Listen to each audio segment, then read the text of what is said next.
Hey, everyone. As you can probably tell by the title of this video, it's not the greatest of news.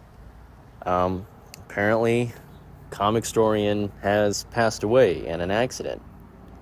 At the time of recording, that's all his wife has made publicly known. I'm not going to try and dig deeper to get the details. The details are really kind of irrelevant, really. A really good dude is just gone, you know? And it sounds weird because, I feel like I just watched one of his videos like a week or two ago. And he was talking about like his assessments on comics and movies and predictions on things. And, he did that thing he often does where he's like, well, we'll see how it goes. He wasn't all doom and gloom or all praise for days. He was like, I could be wrong. So we'll see. And it was just a weird thing of like, well, he won't see now. Like, Comicstorian was a really cool channel, and I know some people had given the whole premise a little bit of grief for simplifying comics, making it where, people weren't buying them so often. They weren't engaging with it themselves. They were just letting someone spoon feed the story to them. But the truth of the matter is, not everyone has time or the money for every comic that comes out. And what he did was help people stay connected with a community of people who really like the same stuff as him. And, like a decade worth of him doing that. Not only did me and him have the common interest of superheroes and comics and sort of media and entertainment analysis, but we were both veterans.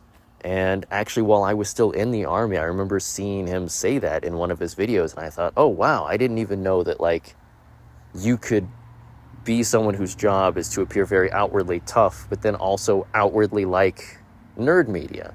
Especially, back in the day, it was way more of a taboo socially to like superhero stuff, to read, like as an adult, to really care, to have an investment in it. So that was just personally a really groundbreaking moment where I was like, oh, I can do this, and that's okay. It's okay to be open about my hobbies and interests. And, a lot of the people I've met online through everything on media, without that moment, almost a decade ago now, I don't think I would be doing what I'm doing as this hobby of mine where I talk to you on the internet. And I don't want to make this all about me. This is just my personal way of talking about how someone who was really cool and he said the right words at the right time to sort of reroute the path that my life was on in some way, shape, or form. And he's gone, and this is my way of saying how much I wish he wasn't, and how much it meant for him to just be a member of the community. Someone who was not afraid to say when he didn't like something, but was never a dick about it. He was never demanding that everyone agree with him, He was really chill. And, his voice acting for stuff was always really fun. And that really was just like a cool thing, I do funny voices all the times with my friends and family.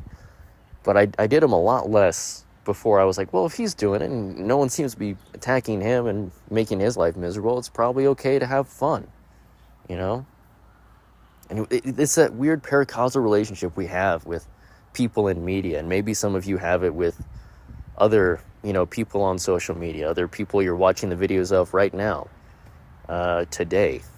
And how you're like, you care about what happens to that person, even if they don't know you by name or by face, And it's really hard to articulate that a guy who probably wouldn't have been able to spot me in a crowd, I feel really bad for that person passing away.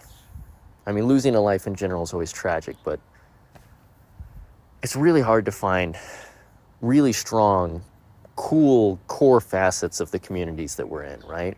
No matter what your hobbies are, if it's model trains, if it's bird watching, if you're one of those weirdos who likes to get up early in the morning and jog like some type of freak of nature, good on you. I won't be there. But finding people who have those shared interests, who are really positive influences, it's such a gem when you find someone like that. I think about that selfishly, of like, we lost a really good person. The community that I'm part of lost someone. But on a more selfless note, his family lost someone. His friends, his close personal friends lost someone. And, you know, I could say my thoughts and prayers go out to them, but the fuck does that even do for them, right? They don't know me from Adam, and there's frankly nothing that ever makes loss feel better, except for maybe time. That's the closest I've ever found in life. So I'll just say that I wish nothing but a lasting positive legacy for what he's done, and some sense of accomplishment and pride for his friends and family and everything that he's accomplished with the time that we had with him. And knowing that he was a really great influence on the community that we all enjoy being part of. And we would all probably enjoy it a lot less if he hadn't been here for the last decade, just being a great guy. So, here's to you, Comicstorian. We're all going to miss you a lot, man. And no one will ever be able to replace what you were doing and what you were for our community. Godspeed, man.